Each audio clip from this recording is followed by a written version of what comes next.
देखिए सवाल नंबर 6 देखें। कोण ए व कोण बी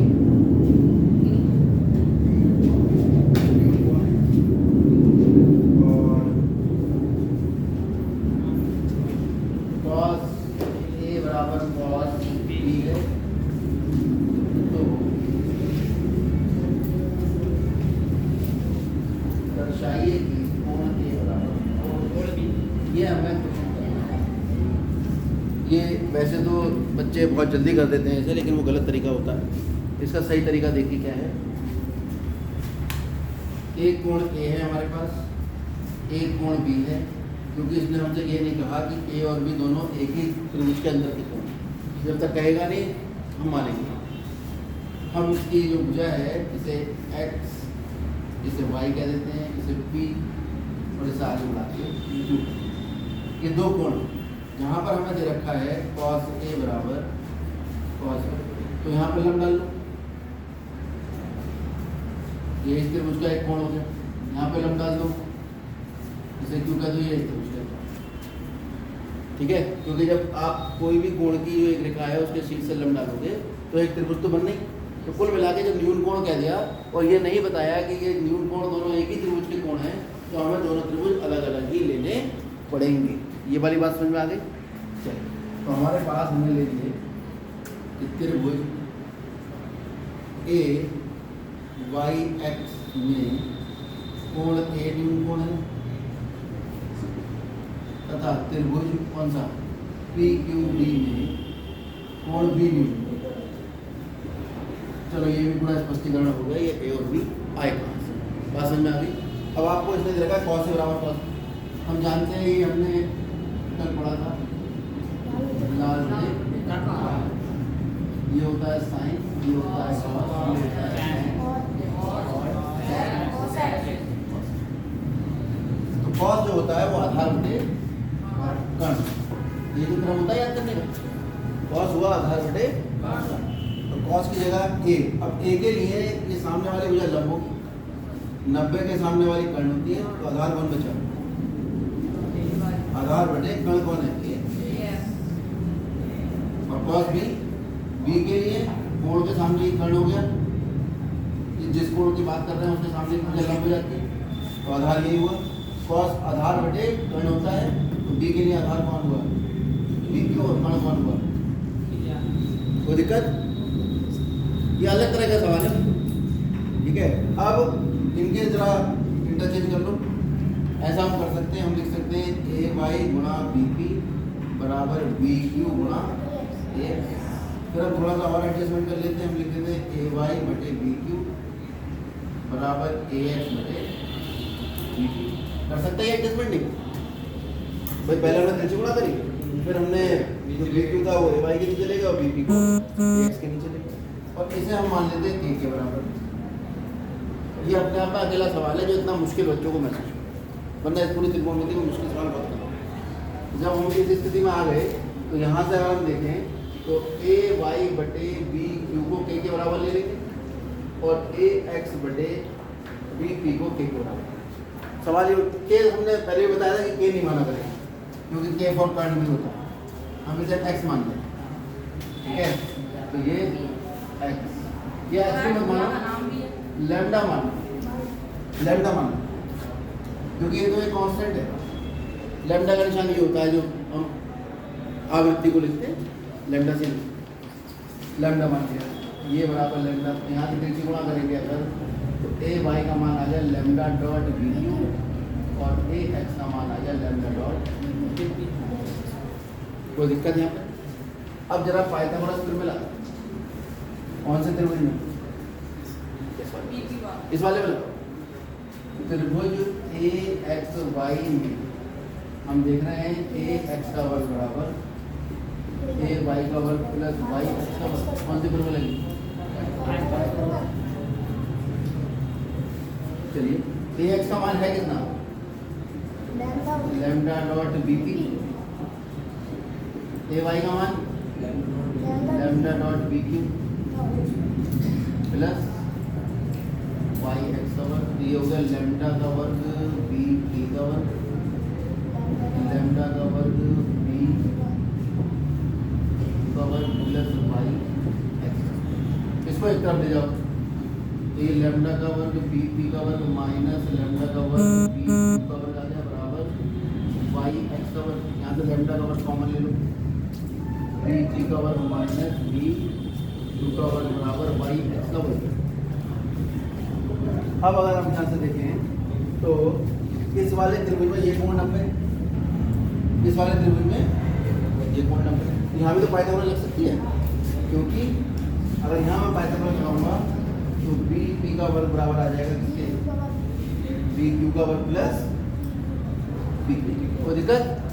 और ये जो बी पी का वर्ग का मान है ये उठा के मैं यहाँ पर रख देता हूँ, कोई दिक्कत तो नहीं, क्योंकि ये पाइथागोरस प्रमेय का मान निकल आएगा बी पी का वर्ग बराबर बी क्यू का वर्ग प्लस बी पी के वर्ग की जगह लिख दूँ।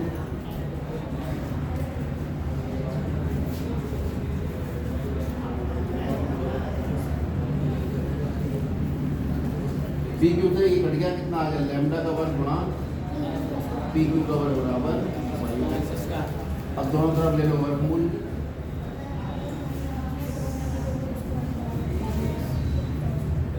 वर्ग से वर्गमूल कट जाएगा, लैम्डा डॉट पी क्यू किसके बराबर आ गया वाई एक्स। की कोई दिक्कत? तो लैम्डा का मान किसके बराबर आ गया एक्स वाई बटे पी क्यू से एक्स वाई लिख सकते हैं ना एक्स वाई, थोड़ा एक्स वाई लिखो अच्छा लगेगा और कोई बात नहीं, ठीक है। इसे भी एक्स वाई लिखो, अरे बहुत मेहनत करनी पड़ेगी फिर आपका एक्स वाई करने में है, अरे अरे यहाँ तक जाएंगे, चलो और नहीं जा रहा क्या। अब जहाँ वाई एक्स है वो मान लो एक्स वाई, बहुत मेहनत करवा दी, ठीक है। अब हम देख रहे हैं कि ये क्या है, इसको समीकरण अगर एक मान लूँ तो ये किसके बराबर है लैम्डा, और लैम्डा किसके बराबर है, इसका मतलब है तीनों आपस में बराबर हो जाएंगे। इसे समीकरण 2 मान लेते हैं और तुलना करते हैं किस किस की, समीकरण 1 और समीकरण 2 की तुलना करते हो बराबर। समीकरण 1 बार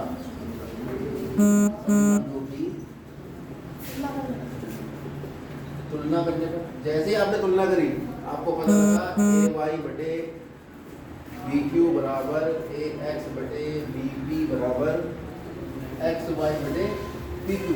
ये तो दो त्रिभुजों की संगत भुजाओं का अनुपात बराबर आ गए।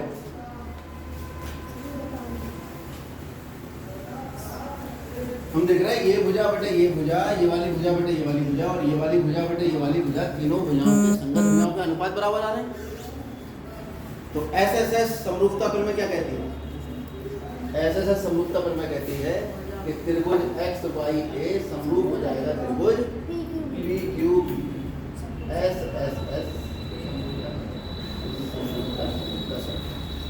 और अगर दो त्रिभुज समरूप हो जाते हैं तो उनके संगत कोण, और अगर समरूप ना भी करो तो भी तो प्रमेय ये कहती है कि यदि किसी त्रिभुज की संगत भुजाएं बराबर हो तो उसके संगत भुजाओं के अनुपात बराबर हो तो उसके संगत कोण बराबर होते हैं। तो ये लिखने की भी जरूरत नहीं, कहाँ डिस्टर्ब, ये लिखने की जरूरत नहीं। ऐसे से समरूपता तो यही से कहती थी ना कि अगर किसी त्रिभुज के संगत भुजाएं के अनुपात बराबर हैं तो उसके संगत कोण भी बराबर होंगे। इसका मतलब कोण ए बराबर होगा कोण, कहाँ से हुआ ये एसएसएस समरूपता। कोई दिक्कत, समझ आ गई नहीं आया? ऐसे समरूपता कसौटी की जिसमें संगत भुजाओं के अनुपात अगर बराबर थे तो संगत कोण भी बराबर। ये सबसे मुश्किल सवाल था, इसका इसके साथ का इसका भाई एक एग्जाम्पल के रूप में भी है, उसे आप देख लो। 11वें सवाल में बात करें। दर्शाइए कि निम्नलिखित कथन सत्य हैं या असत्य है और अपने उत्तर की पुष्टि के लिए कारण भी बताइए। क्या कह रहा है पहला पार्ट में, n a का मान सदैव 1 से कम होता है। इसका मतलब हुआ tan a का मान 1 से कम, और tan क्या होता है, लंब बटे आधार। देख लो ना, tan क्या होता है, लंब बटे आधार। तो इसके कहने का मतलब तो ये हुआ कि अगर मैं इस a को इधर ले जाऊँ तो लंब हमेशा छोटा रहेगा किससे, आधार से। इसका मतलब इसने तो ये कहा, परंतु ये आवश्यक नहीं है कि लंब सदैव आधार से जुड़ा हो। ये तो ये कह रहा है कि चलो एक स्थिति निकल आई ऐसी tan का मान 1 से कम है, लेकिन क्या दुनिया के सभी कोणों के लिए लंब का मान आधार से कम होता है? ऐसा जरूरी नहीं, कभी कभी आधार भी लंब से बड़ा हो जाता है। इसका मतलब सदैव ये बात सत्य नहीं, और जो गणित में बात सदैव सत्य नहीं होती वो सत्य नहीं मानी जाती। इसका मतलब ये क्या है,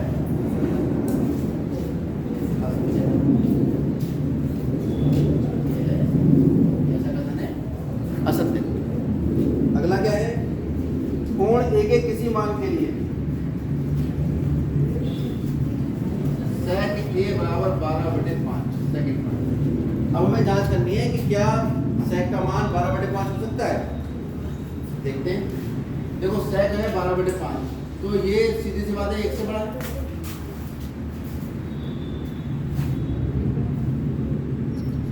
ठीक है, और अगर ये 1 से बड़ा है, sec होता क्या है, कर्ण बटे आधार। 1 से बड़ा हो गया, यानी कर्ण बड़ा हो गया किससे, आधार से। 1 को उधर ले जाओ, ये तो हमेशा सत्य होता है कि समकोण त्रिभुज में कर्ण सबसे बड़ी भुजा होती है, हमेशा होती है। इसका मतलब यह है सदैव सत्य है। अतः एक कथन कैसा हुआ, सत्य। कोई समस्या? कॉट ए कोसेकेंड के लिए संक्षिप्त रूप है, कह रहा है cos a कोसेकेंड।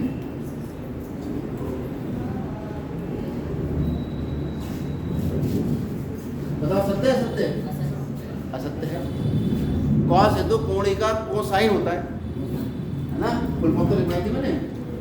असत्य कथन है क्योंकि कोण cos a का अर्थ कोण a का कोसाइन होता है। कोई दिक्कत? अरे समझ आ रही बात? ये फुल फॉर्म तो लिखवाई थी, लिखी है सबके पास। किसी भी कोण थीटा के लिए sin थीटा बराबर 4/3। ये बड़ा महत्वपूर्ण कह रहा है, थीटा बराबर 4/3, और साइन होता कितना है, लंब बटे कर्ण बराबर 4/3, यानी 1 से बड़ा। और लंब बटे कर्ण 1 से बड़ा, यहाँ से क्या पता लगा, लंब बड़ा है किससे, कर्ण से।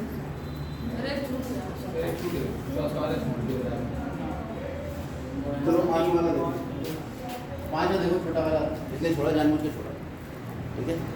ये तुम कुछ सोचो इस बात को। तो ये सत्य है, सत्य तो सदैव सत्य हो। ये क्या है, सत्य है, सत्य है। कथन असत्य है क्योंकि सदैव कर्ण जो है वो बड़ा होता है किससे। वैसे भी याद रखो, साइन और कॉस का मान हमेशा 1 से छोटा होता है, क्योंकि लंब बटे कर्ण होता है।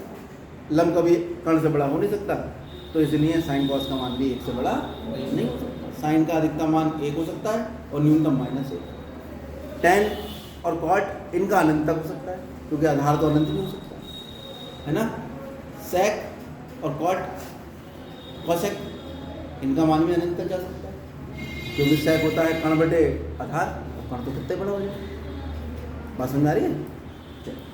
अब जो चौथा 5वां पार्ट था, ये सारे सवाल कराने की जिम्मेदारी नहीं है मेरी, कुछ होमवर्क भी होता है दुनिया में, आदत पड़ गई लोग सारे क्वेश्चन तुरंत बोल पड़े। कॉट ए, ये कह रहा है कॉट ए कॉट और ए का गुणनफल है, ये बात सही है क्या? ये कह रहा है कि कॉट ए का मतलब है कॉट गुणा ए, तो सत्य है ये बात?